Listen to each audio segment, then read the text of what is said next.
Hi, நான் உங்கள் பாலா. நம்ம சேனலுக்கு இன்னைக்கு ரொம்ப இம்பார்ட்டன்ட் பர்சன் வந்திருக்காரு. நம்மளுடைய உயிர் நண்பன். லாஸ்ட்டாக நடந்த குரூப் 4 23ல கிளியர் பண்ணி குரூப் 4 எக்ஸாம் கிளியர் பண்ணி ரெவன்யூ டிபார்ட்மெண்ட்டில் ஒர்க் பண்ணிட்டு இருந்தார். இப்போது 2A எக்ஸாம் கிளியர் பண்ணி ரெஜிஸ்ட்ரேஷன் டிபார்ட்மெண்ட்டில் ஒர்க் பண்ணிட்டு இருக்காரு. நெக்ஸ்ட்டு ஒரு 2 டேஸில் குரூப் 4 எக்ஸாம் இருக்கிறதால ஸ்டூடெண்ட்ஸ்க்கு என்ன சொல்ல போகிறாரு, என்ன டிப்ஸ்லாம் பண்ணலாம், என்ன பண்ணக்கூடாதுங்கிறத அவரே சொல்லுவார். நம்ம அவர்கிட்ட கொஞ்சம் கேட்போம். ஹாய் ஃப்ரெண்ட்ஸ், எல்லோருக்கும் வணக்கம். இன்னும் 2 டேஸில் குரூப் 4 எழுத போகிறீங்க. எல்லோரும் நல்லா படிச்சிருப்பீங்க. எல்லோரும் நல்லா எழுதுங்க. குரூப் 4 நீங்கள் நல்லா எழுதுறதுக்கு என்னுடைய வாழ்த்துக்கள். எக்ஸாம் ஹாலில் நீங்கள் வந்துட்டு என்ன பண்ணணும் அப்படின்றது ஃபஸ்ட் சொல்லிக்கிறேன். கரெக்டாக டைமுக்கு 8:30க்கே போயிருங்க. முன்னாடியே போயிருங்க. அந்த லாஸ்ட் டைம்லாம் அந்த படபடப்பாக போக வேண்டாம். அது வந்து உங்களுக்கு ஒரு ப்ரெஷர் வந்துருச்சுன்னா, ஒரு படபடப்பு வந்ததுன்னா நிறைய மறந்த மாதிரி இருக்கும். அதனால் முடிஞ்ச அளவுக்கு எக்ஸாம் ஹாலுக்கு சீக்கிரம் போய்க்கோங்க. இன்னொன்று, எக்ஸாம் ஹாலில் போயிட்டீங்க அப்படின்னா அமைதியாக உட்காந்துக்கோங்க. இப்போ எதுவும் இன்விஜிலேட்டர் வராங்க அப்படின்னா ஏதாவது இன்ஸ்ட்ரக்ஷன் தராங்க. சில டைம் இப்போ நான் எக்ஸாம் ஹால் போகும்போதெல்லாம் என்னோடய வாட்ச் வந்து நார்மல் வாட்ச் தான். ஆனாலும் அதை கழட்டி வைக்க சொன்னாங்க. ஆனால் நம்மளுக்கு தெரியும் வாட்ச் அலவுடுன்னு. ஆனால் அவங்க கழட்டி வைக்க சொல்கிறப்போ, ஏன் கழட்டி வைக்க சொல்கிறீங்க அப்படிலாம் எதுவும் அவங்கள்ட்ட வாக்குவாதம் பண்ண வேணாம். அவங்க ஏதாவது சொன்னாங்கனாலும் வச்சுருங்க. ஒரு டைம் பொலைட்டாக சொல்லுங்கள். அவங்க கேட்கலனாலும் நீங்கள் வெளியே கழட்டி வச்சுட்டு நீங்கள் அமைதியாக இருந்துக்கோங்க. ஏன் நீங்கள் அமைதியாக இருக்கிறதுனால தான் வந்துட்டு அந்த ஒரு ப்ரெஷர் இல்லாமல் நீங்கள் ஒரு படபடப்பு இல்லாமல் எக்ஸாம் எழுதலாம். அடுத்து வந்து ஓஎம்ஆரில் எழுதுறது.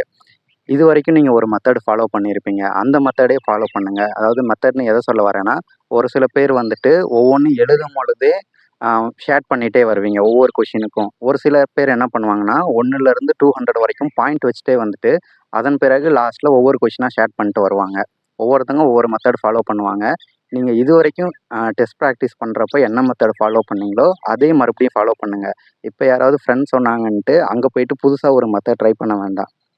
அதுக்கப்புறம் ஓஎம்ஆரில் 200 கொஷின்ஸ் நீங்கள் எழுதிட்டீங்களான்றத கரெக்டாக பார்த்துக்கோங்க.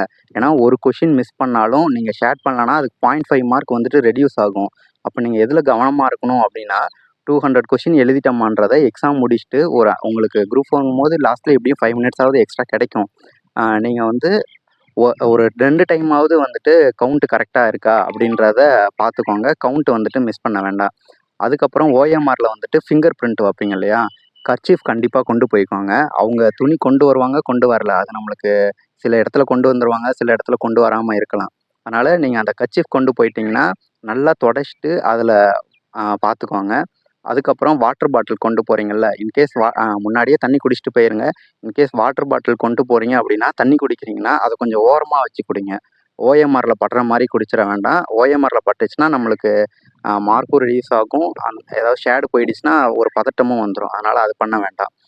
அதுக்கப்புறம் வந்துட்டு ரிவிஷன் பண்ணுறத நல்லா ரிவிஷன் பண்ணிக்கோங்க. இப்போ ஃபுட்டு எடுத்துக்கிறீங்கல்ல, ஃபுட்டு வந்துட்டு லைட்டான ஃபுட்டாக எடுத்துக்கோங்க. ரொம்ப ஹெவி ஃபுட் எடுத்துக்க வேண்டாம்.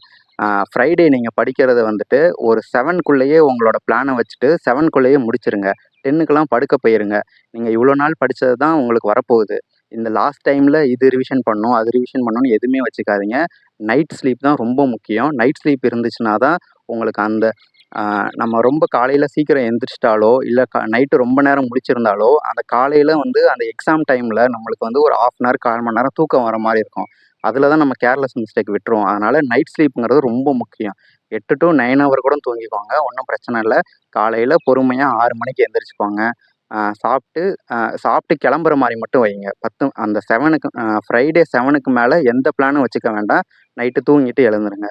அதுக்கப்புறம் திங்ஸ் எல்லாம் நைட்டே எடுத்து வச்சுருங்க. காலையில் நீங்கள் எழுந்திரிச்சு குளிச்சுட்டு சாப்பிட்டு கிளம்புறது மட்டும்தான் இருக்கணும். திங்ஸ் எடுக்கிறது எல்லாமே நைட்டே முடிச்சுக்கோங்க. அதுக்கப்புறம் ஹால் டிக்கெட் எடுத்துகிட்டு போகிறோம் இல்லையா, அந்த ஹால் டிக்கெட்டில் எக்ஸ்ட்ரா ஒரு A4 ஷீட் வந்துட்டு 2 ஹால் டிக்கெட் கையில் வச்சுக்கோங்க. 2த்துலேயுமே எக்ஸ்ட்ரா எம்டி A4 ஷீட்டு கூட எடுத்து வச்சுக்கோங்க. அது எடுத்து வைக்கிறது மூலயமா இன்கேஸ் நீங்கள் கர்ச்சீஃப் மறந்துட்டாலும் டெஸ்க்கை க்ளீன் பண்ணுறதுக்கு அந்த A4 யூஸ் பண்ணிக்கலாம். அப்படி இல்லைனா சில இடத்துல டெஸ்க்கு ஆடும், அதை அட்ஜஸ்ட் பண்ணுறதுக்கு கூட நம்ம பேப்பரை வச்சுக்கலாம். அதுக்கப்புறம் அந்த டெஸ்க்கு ஆடுதா இல்லையாங்கிறதையும் ஃபஸ்ட்டே பார்த்துக்கோங்க.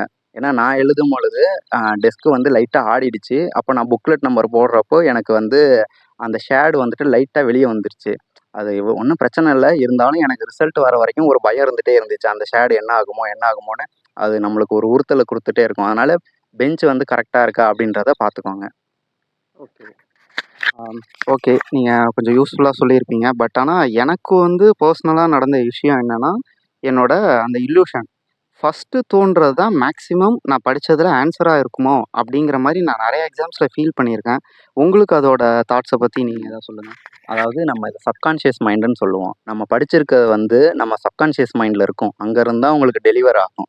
நீங்க என்ன பண்ணணும்னா, உங்க கொஸ்டின வாசிக்கும்போதே உங்களுக்கு ஆன்ஸர் நீங்க ஆப்ஷன் பார்க்காமலே நெறைய டைம் உங்களுக்கு ஆன்ஸர் வந்துரும். ஆனா ஆப்ஷன் பார்க்குறப்ப நம்ம இது மாத்திக்கலாமோ அப்படின்னு தோணும். அந்த தப்ப பண்ணவே பண்ணாதீங்க. உங்க கொஸ்டின் ஃபர்ஸ்ட்டு வாசிக்கும்போது என்ன ஆன்ஸர் வருதோ அதுதான் ஆன்ஸர். அதையே மார்க் பண்ணுங்க. ஒரே கொஸ்டினுக்கு அப்புறம் இன்னொன்னு ஒரே கொஸ்டினுக்கு ரொம்ப நேரம் டைம் வேஸ்ட் பண்ண வேண்டாம். தெரிஞ்சதுன்னா எழுதிருங்க. தெரியலன்னா நம்ம லாஸ்ட்ல யோசிச்சுக்கலாம். தெரிஞ்ச கொஸ்டின் பின்னாடி இருக்கும். ஃபர்ஸ்ட்டு அத அட்டெண்ட் பண்ணிட்டு வந்து அதுக்கப்புறம் இங்க எழுதிக்கலாம். ஓகே.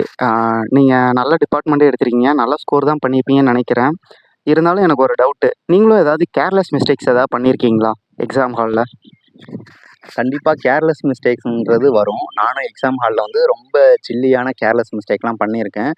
அது வந்து அந்த கேர்லெஸ் மிஸ்டேக்ஸ் 1 அப்படிங்கிறது ஓகே அக்செப்டபிள். அந்த 2க்கு மேல 3க்கு மேல போக விட வேண்டாம். முடிஞ்ச அளவுக்கு கேர்லெஸ் மிஸ்டேக் இல்லாம 0 பண்ற மாரி எழுதிக்கோங்க.